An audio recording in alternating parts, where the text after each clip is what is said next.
What's going on, everybody? Today we're breaking down all things covering the 2025 Miami Dolphins, including if De'Von Achane is a must-draft player in round 2 of fantasy drafts, if Jonnu Smith can build on his 2024 breakout, and whether or not Tyreek Hill and Jaylen Waddle can rebound from, let's face it, some pretty disappointing seasons last year. So again, welcome to the Fantasy Life Show, and accordingly, let's get after it. Joining me today, Fantasy Life Director of Analytics, all-around baller, Dwain, the Rock McFarland, and Mr. Dwain. A lot of good names in round 2. All right. We've talked about kind of the Big 10 or Big 11 wide receivers, talked about Jonathan Taylor being someone that could be due for a bounce back, but also sitting there is the man who has finished as a top 5 fantasy RB in back-to-back seasons to start his career, really in 2 entirely different manners. So why should we not be clicking De'Von Achane's name any chance we get in round 2 this year? He's very tough to pass in the middle of round 2. In the early part of round 2, there are some guys sitting there that's like, okay, do I want Derrick Henry? Do I want Achane? Right? I mean, so I think there are like legit arguments. I think you could go either way on that argument. I will say this, our Fantasy Life ceiling and floor projection model, which really, accounts for variance across all the different data points that make up fantasy points for each position, says the 4th highest ceiling this season belongs to none other than De'Von Achane. And the reason why is because what he can do in the passing game in addition to what he does on the ground. And the other part of this, Ian, I just remember at this time last year, he's 188 pounds. He's never going to get more work, guys. Guys, can we move on past this argument? We're probably going to hear the same thing about Bucky Irving this year, the closer we get to the season. Snaps, Ian, went from 42% to 62%. And I specifically remember you and I talking on a show last year, it doesn't have to be 70%, guys. What if they just get Achane to 55% of the snaps? Well, they went above that. His attempts went from 34% to 48%, so almost half the work, and he was still able to score 17.6 fantasy points per game. As Ian has noted many times, you do not have to have 350 touches to score fantasy points as a running back, especially when you're like Achane. You look at his role inside the 5. This was my favorite part, Ian, because that was the most staunch thing that we were getting opposition around is there's no way he's getting carries inside the 5-yard line. Oh, yeah? He had 23% of those in 2023. Guess what percentage he took from the team last year, Ian? What percentage of the Dolphins carries in the games he played did he have inside the 5? I'm going to go 65%, Dwayne.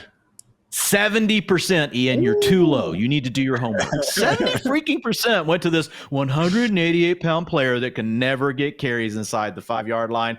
2-minute offense, the next most high leverage component of a fantasy back's, when we look at the utilization, 71%. So these 2 high leverage things, getting the carries inside the 5, even though Raheem Mostert was still there, getting 71% of those 2-minute offense snaps where we know that the quarterbacks are often forced to check it down because defenses are just basically saying, we're not giving up a score at the end of the half or at the end of the game. We're going to invite you all day to throw it underneath to these running backs. Achane's on the field for that. So really just increased across the board. The one mark that you could put against him, is that his efficiency came down. Oh, God, guys. He went from 7.9 yards per carry in his rookie season to 4.5, which is still ahead of the NFL average of 4.2. And, oh, by the way, Ian's about to outline some reasons for that. The dude was dealing with injuries. So take it, Ian.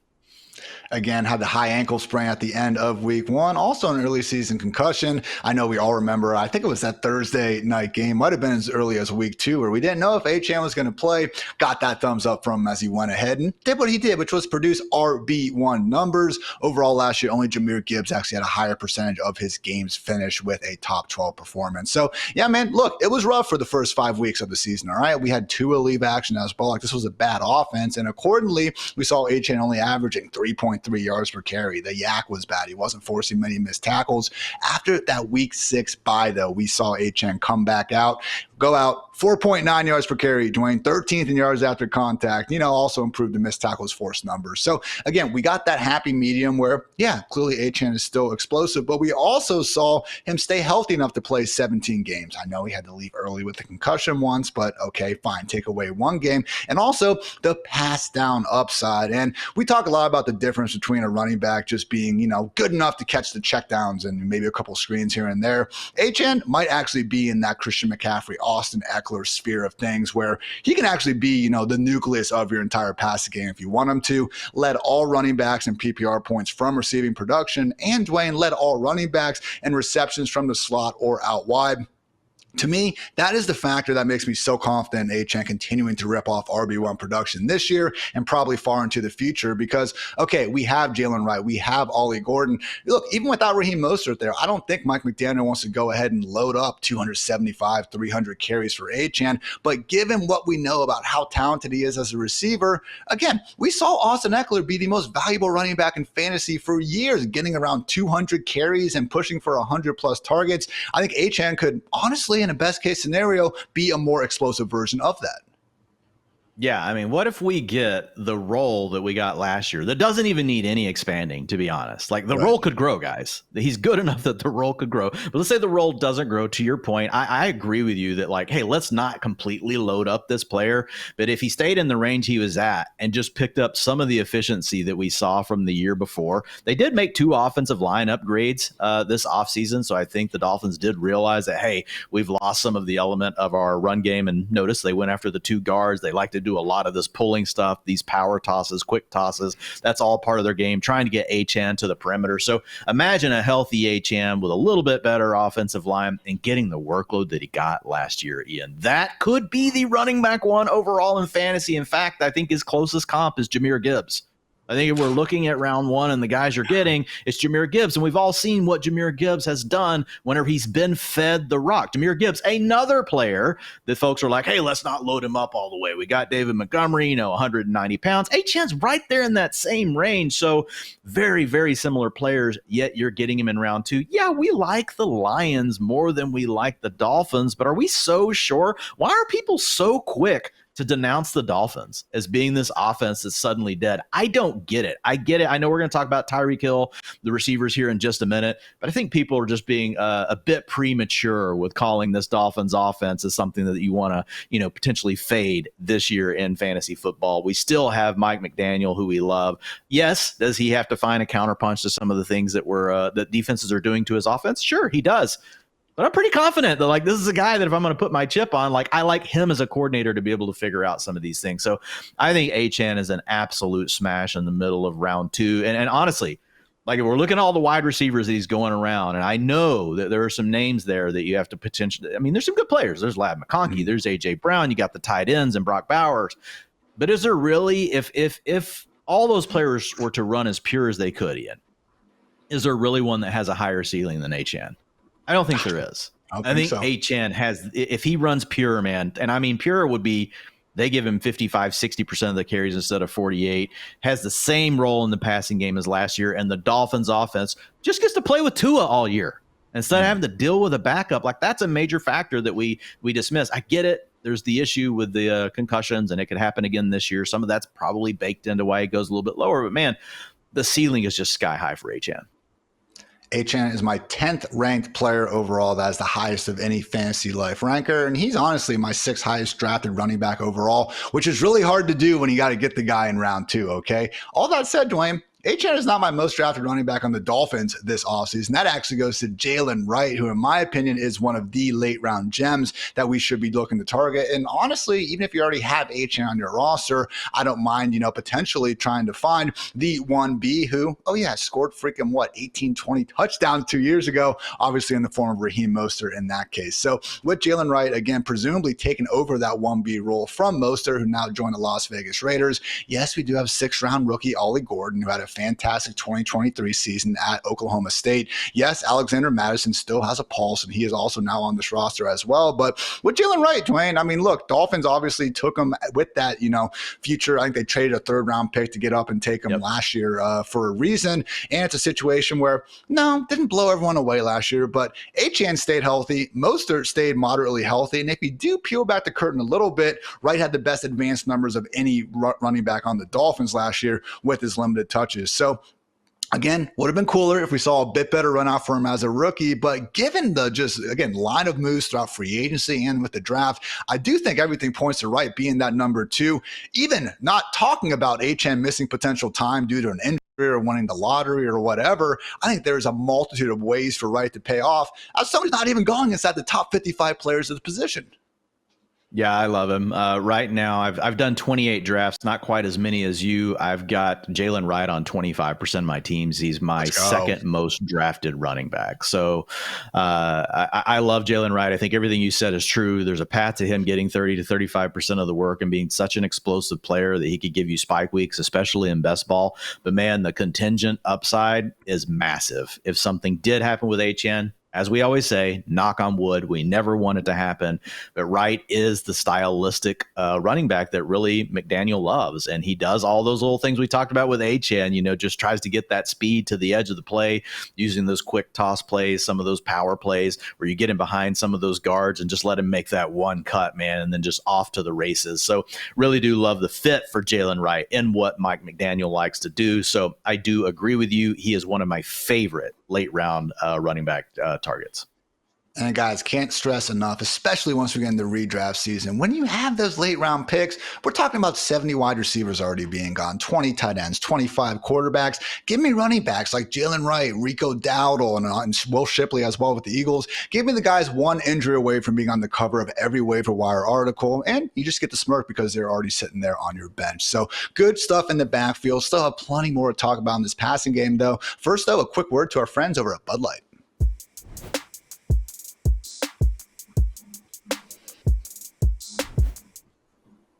Okay, fantasy football fans, sure, the NFL season may be long over, but next season's action is already well underway. We're talking big trades, new signings, draft order shuffles, you name it, and all this preseason NFL action is easier to enjoy with the official beer of the NFL. So get Bud Light delivered today and enjoy every season projection, every player trade, every coaching change, and draft pick with the clean, crisp taste of Bud Light, the official beer of the NFL. Stock up now for the offseason and enjoy Bud Light, easy to drink and easy to enjoy. All right, guys, let's talk a little bit about this passing game now, because if there were two guys that you were likely lining up to draft last year, other than Achane, undoubtedly it was Tyreek Hill and Jaylen Waddle. Both had proven more than capable of putting up big-time numbers in Miami. Unfortunately, all came crashing down last season. So, look, it was ugly, obviously, without Tua. This offense went from being the number 2 ranked scoring unit in 2023 to literally dead last in almost everything during that, again, 4 or 5 weeks where Tua was sidelined this past season. Even once he returned, though, Dwain, we're talking about Tyreek Hill working as the wide receiver 24 on a per-game basis from weeks 8 through 16. Jaylen Waddle was the wide receiver 39 before injuring his knee in week 14. So I know Tyreek had the wrist surgery. He's been dealing with that throughout the offseason, on pace for everything. Don't you love in today's media, Dwain, when Tyreek goes in to get the pin pulled out, perfectly scheduled, and it gets turned into a second wrist surgery for the guy. Again, always try to remember to read the details with these things. So again, I'm willing to admit that Tyreek was playing at less than 100%, but then again, you wouldn't think a wrist injury is exactly why the dude's having trouble making as many explosive plays.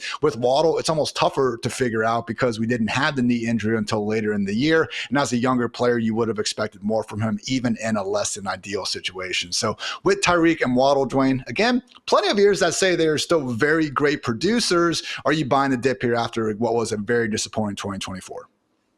Well, let's talk Tyreek first and then come back and talk Waddle. And so just kind of let's talk through this. So just Tyreek, Dwain, make sure you leave enough time for Nick Westbrook-Ikhine. That's all I ask. Okay. I will take as much time as possible so that doesn't happen. That's my new goal. Tyreek Hill, 31.6 years old when the season starts. So still in that 31 bucket. And I just want to say this, right? We have been premature to fade these sort of wide receivers in the past, right? And it's a pretty noteworthy group when we start thinking about players and the rotation that we see for players scoring at least 16 fantasy points per game. For the most part, they're established performers that have already done it before. They're still in their prime, which Tyreek Hill, he's in the post-prime era. He's not in the full-on decline era, but he's in the post-prime era based on the research that I've done. So obviously established guys, like they make up the biggest amount of these guys, Ian. So I looked at 164 wide receivers last night getting ready for this show. 64% of them, right, fit into that category I just talked about. Still in their prime, had already shown they could be a wide receiver 1. Then 24% of them were breakouts. These were guys that either just came on as rookies out of nowhere, or they had kind of already shown us they're a wide receiver 2 early in their career, and then they ascended to that wide receiver 1 status. But then the next group, and I know this is not huge, But it was the veteran rebounds, right? We're talking about guys like Andre Johnson, Reggie Wayne, Brandon Marshall, Larry Fitzgerald twice, Jordy Nelson, Emmanuel Sanders, Keenan Allen, Devontae Adams, all of these guys in that range. And even Reggie Wayne, man, hat tip, age 34 whenever he did it. Also an age 34 season for Fitzgerald. Most of these guys in that 31 to 32-year-old range, these are guys that made their way back into the top 12. Like every one of those guys I just named besides Emmanuel Sanders, he had a wide receiver 18 finish. Like we're talking about Keenan Allen was the wide receiver 3, Ian, at age 31. Larry Fitzgerald was the wide receiver 5 at age 34. Jordy Nelson at age 31 was the wide receiver 2 in freaking fantasy football in 2016. So when you have these guys that have had a really strong career and given you multiple wide receiver 1 seasons, Andre Johnson, obviously another guy I mentioned that fits into that category, like they have a decent hit rate of coming back around. And when we talk about Tyreek Hill, I mean, we're talking about a guy that in 2022 and 2023 had 1,710 receiving yards and 1,799. Guys, he had a bad year last year. I'm not going to say that we can't dismiss that, right? We still have to account for that. But when you look at these players in the bucket right now that Tyreek Hill is in, and you compare them to the best 3-year stretch, so their prime production of their career, where he's sitting right now, historically, those guys have been about 71% of their prime 3-year production. Well, if your prime is you can go for 1,700 yards, like there's just room here. So when I look at that, that would make him. So if you took 70% of what he did in his best 3-year stretch, which was 20.4 fantasy points per game, that would put him at 14.5 fantasy points per game. That would make him a wide receiver 2 you're fine drafting. So I think really with Tyreek, it comes down to what is the price, and it's different on every site. Underdog, he's wide receiver 16. I think you're drafting him potentially at his floor. I mean, could he fall off even more? Yeah, it's totally possible. But he has a ceiling also that makes him still worth a bet because he could do what those other wide receivers that I named before. He could jump back into the top 12. He could jump back into the top 5 wide receivers. This is one of the best wide receivers we've seen in the last 10 years. But if you look over at ESPN, he's the wide receiver 13 there. So I'm probably going to go ahead and fade it. Sleeper, he's wide receiver 13. I'm probably going to fade Tyreek Hill. You get over to Yahoo, again, he's wide receiver 16. So more of that mid-range wide receiver 2. So I'm more likely to draft him on Underdog, more likely to draft him on Yahoo. I'm not saying you guys could never draft him on ESPN or on Sleeper. I'm just saying he's slightly overpriced based on what all of the data tells us. He could still end up smashing those expectations. So for me, we're not guaranteeing that Tyreek's suddenly becoming this top 5 guy again. But man, it's in the range of outcomes. And really, the median projection we would probably be looking at based on historical data tells us like he's a 14.5 to 15 point guy, which where you're getting him right now on several of these sites like would be fine. And you have ceiling from there. So interested in your thoughts on Tyreek and how you've been approaching him.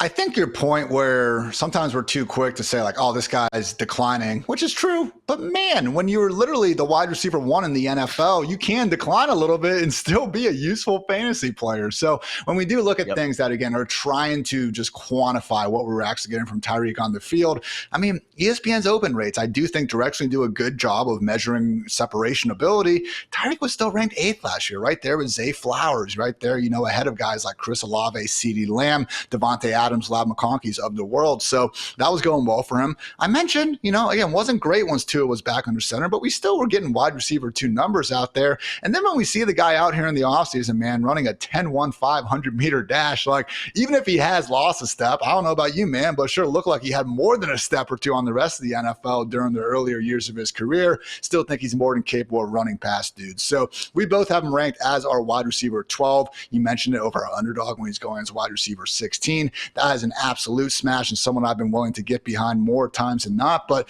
man, it's one of these things where the age is obviously a concern. All right. But what wide receiver doesn't have a red flag or two once you really get past the A.J. Browns and Lab McConkeys of the world? We're talking about Devontae Adams in this range. Do you want Jackson Smith and the Jigba playing in a new system with Sam Darnold? Terry McLaurin's got age problems himself. Marvin Harrison Jr. just finished worse than Quentin Johnston. Garrett Wilson's catching passes from Justin Fields. Like when every single guy in this range has an issue or two, Dwayne, yeah, maybe the answer is just go ahead and dabble with the running backs. But I do think that, you know, just if you're trying to be rational about these wide receiver rankings, really, really hard to get this dude outside your top 15. Yeah, I agree with that. And we may be a tad high having him at wide receiver 12 after I did all this research last night. I might actually even move Tyreek Hill down a little bit, but still in a lot of these leagues, I just think he's going in a range where, to your point, you've got the other questions. I won't rehash all the guys you just gave.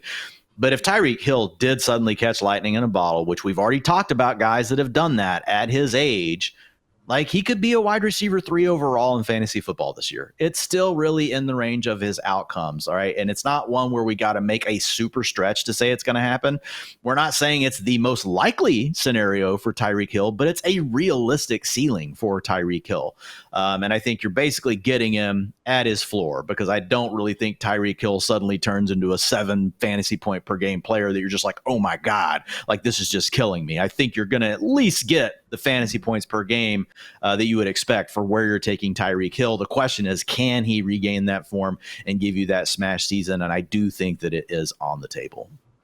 All right, guys, now for the real star of the show. Fresh off 9 touchdowns with the Tennessee Titans, Nick Westbrook. All right, I'll stop. But Jaylen Waddle, Dwain, seriously, like unironically, he's my 7th highest drafted wide receiver of the offseason. I have him in 22% of my lineups right now over underdog.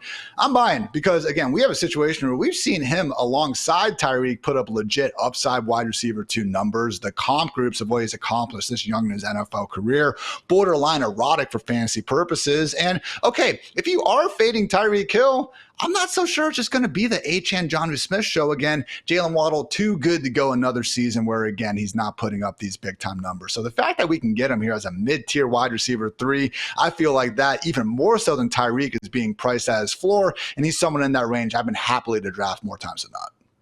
His price is absolute freaking insanity.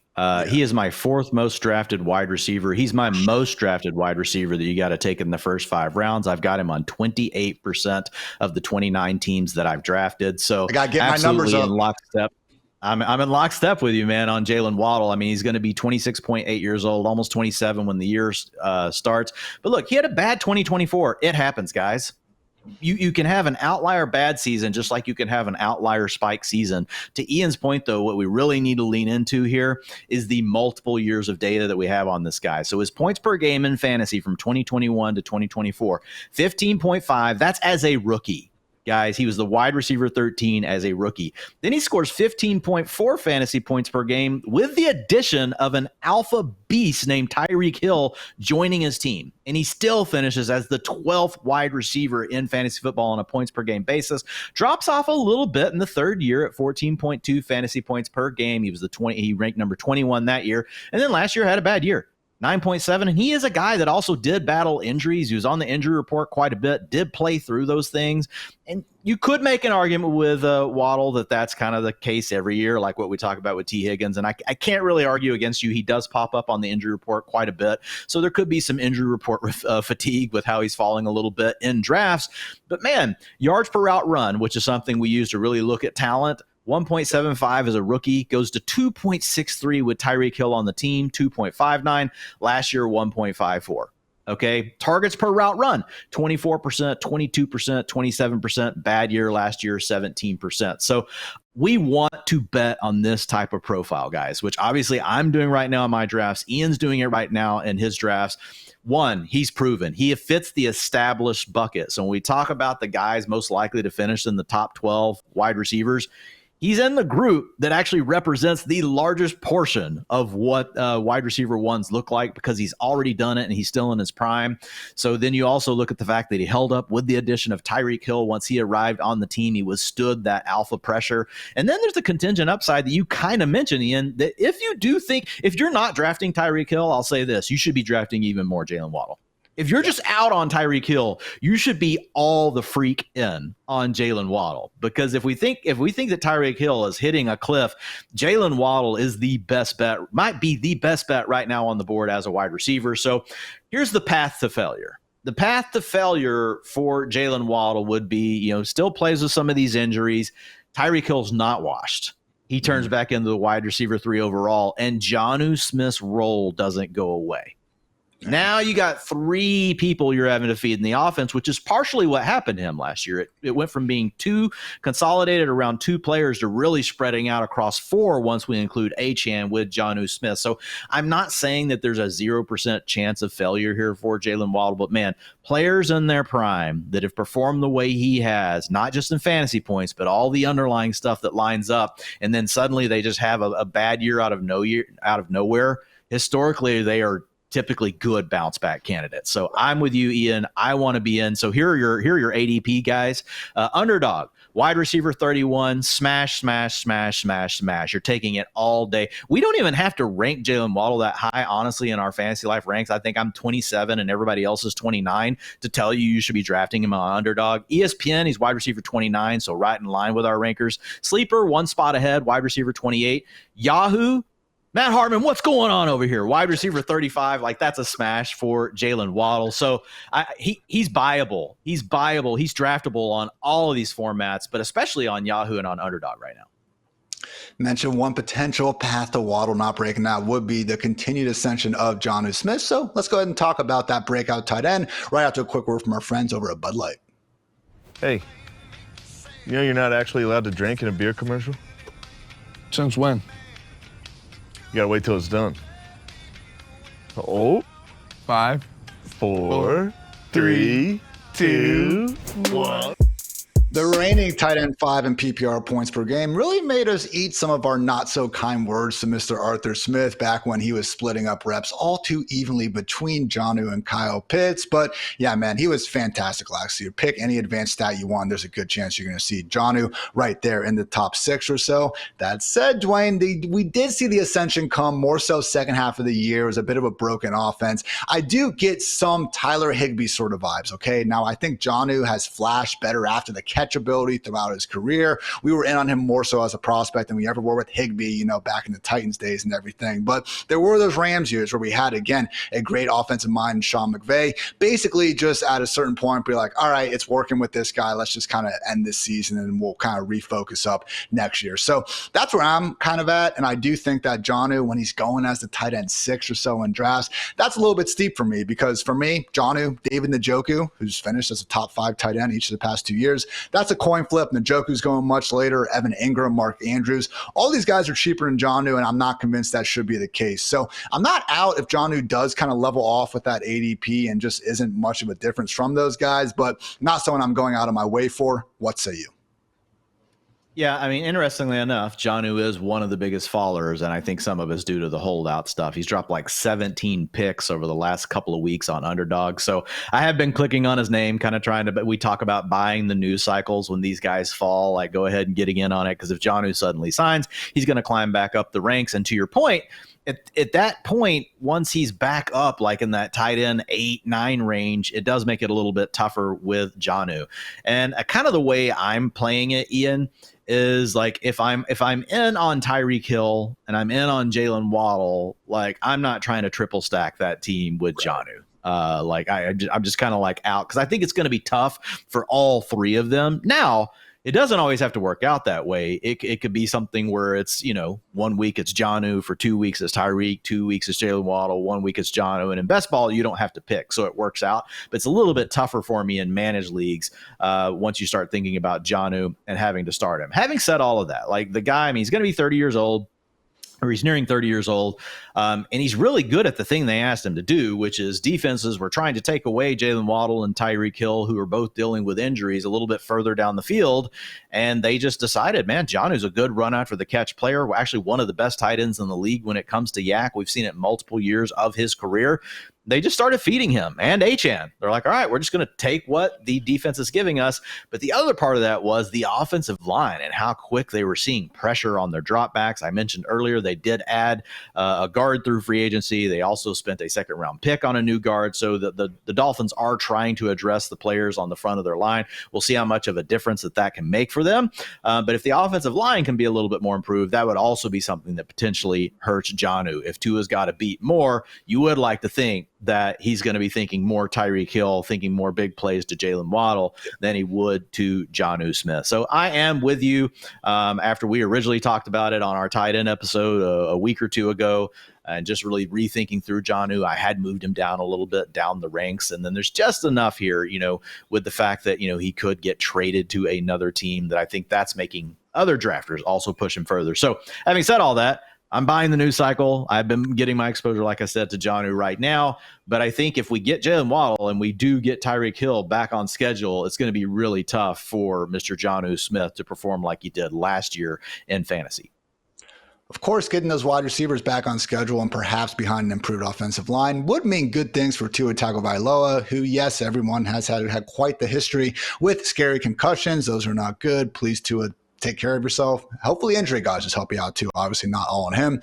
He has only missed 10 games over the past 3 years. I think it feels like more because of the nature of some of these hits and obviously, how much is kind of blown up in the media and everything. But I'll have to say, Dwayne, last 3 seasons, we're talking about in fantasy points per game, QB 14, QB 19, and a best case in 2022, the QB 10. So is that a ceiling that you're really making a habit of chasing? He's cheap enough in fantasy land, but between, Tua, CJ Stroud, Matthew Stafford, personally, when I'm in that range of the draft, I'm just kind of leaning towards whoever makes the most sense in my existing stacks. Yeah, it's a stack thing. I will say, he has a good chance to beat where his ADP is. He's completely forgotten right now. People are like, you can get Tua at the end of your drafts in some of these things. So I'm with you. I let the stacks drive it. But we know that this style of offense, right? These offshoots of Shanahan and McVay and those sort of things, we've talked about it for years. You can catch lightning in a bottle with the touchdown efficiency, where suddenly you have that year where you throw a touchdown on 6% of your passes, because we know the yards have the ability to be there, and that's where you can get a spike season. And so I do think that in the range of outcomes, Tua could be more of a low-end QB1. That's the ceiling he could get to.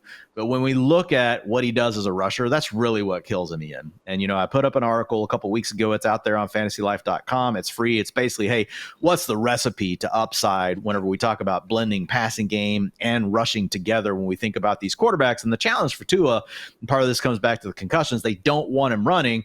I mean, we're talking about a guy that I've got projected for 5.1 rushing yards per game. The only 2 guys I've got lower are Jared Goff at 3.1 and Matthew Stafford at 2.1, but that's near non-existent on the ground game. So almost everything has to come through the pass.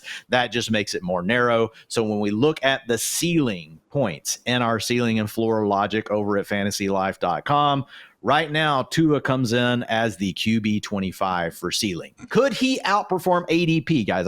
So this isn't a bad thing necessarily. He can outperform ADP, but when you think about the sky high ceiling, I'd rather make my bets right on guys like Trevor Lawrence, Brock Purdy, obviously Baker Mayfield's going earlier in drafts, so people are already doing that. Yes, JJ McCarthy lands in that bucket because we have these guys that they could run for somewhere between 15 and 25 rushing yards per game, and if they punch in a few scores, it just goes a long way. Especially if one of them equals what Tua does as a passer. And I think that's in the range of outcomes for a lot of those guys, especially Brock Purdy. He's already shown us that he can do that. So when I look at Tua, I think he's fine where he goes, could easily pay off at ADP, but I still don't think that there's this super high ceiling when I think about just massive outcomes. 5 or 6 point passing touchdown leagues, we can get a bit more excited about it. Yeah, and I will point out that last year, weeks 8 through 16, Dolphins were the 10th best offense in points per game. Actually 5th in EPA per dropback. The big problem, again, was that rushing game, 29th in EPA per rush, undoubtedly due in part to that offensive line, which, again, they have tried to improve. But as we get to the close of the show, Dwayne, the win total sitting at 8.5. Get ready, everyone. My first under of the year. Yes, I am taking under 8.5 wins for the Dolphins. So sorry it had to be at your guys' expense, Miami fans. But yeah, I do not think that first playoff win since the year 2000 is coming to fruition just yet. Again, just don't really exactly see the additions making all that noise. There's been kind of some weird vibes around this team as well with the Jalen Ramsey, ongoing trade discussions and things of that nature. So ultimately, everyone's a year older. I do think there's some value to be had, as we talked about with specific individuals. Just don't exactly see Miami, competing with Buffalo atop the AFC East. What say you, Dwayne? Yeah, I'm going to go with the over. I mean, they've had 9, 11, and 8 wins. It does come down to Tua's health. If Tua is not healthy, guys, brace yourselves. Zach Wilson will be under center. And that's going to immediately hit any sort of under. So the odds might be working in Hartitz's favor here. But if Tua is able to stay upright, and I'm going to be optimistic and say that he does, they're going to clear this 8.5 win mark. I'm going to say that Jaylen Waddle and De'Von Achane can be the two singular components that are the engine of this offense, still in their prime. Even if we got fall off from Jonnu and Tyreek Hill, I think you could have a really quality offense with Mike McDaniel running the show. Now, if one of Jonnu or Tyreek Hill are also hitting on all cylinders, now we're talking about wheels up. A lot of opportunity here. I get it on the Jalen Ramsey thing, but not quite the player, that he really used to be. So it's funny. I've heard a lot of people really talk about this is going to be the downfall of the Dolphins. I'm not seeing it. They had a bad year with a backup quarterback under center last year. I get it. It is fragile because of the concussion thing with Tua. But outside of that, if Tua is healthy, he's good enough to win these games. I still think they have enough weapons. And then people are also just glossing over the fact that, man, they played most of last season without their two best pass rushers, right, from the year before, who had late season injuries. It was very unfortunate with Jalen Phillips, who, was breaking out in 2023 in a big way. And then you had Bradley Chubb, who was having a career year in 2023. Those two guys are both back healthy. That should be their starting edge rushers. They spent a first-round draft pick on left defensive end, Kenneth Grant. So it's not like they sat around and did nothing. I know when we think about Mike McDaniel, we think about the guy that just wants to keep drafting, kind of like Kyle Shanahan. It's I want to draft my fifth running back. I want to draft this eighth wide receiver. He actually kind of stuck to the trenches a little bit this offseason, which I think is a good thing for the Dolphins. And so I will go with the over, Ian. I will give one last piece of propaganda to that defense, that pass rush you mentioned. Only 4 rookie defenders, Dwayne, since 2020 have actually recorded a pressure on at least 50% of their pass rush snaps.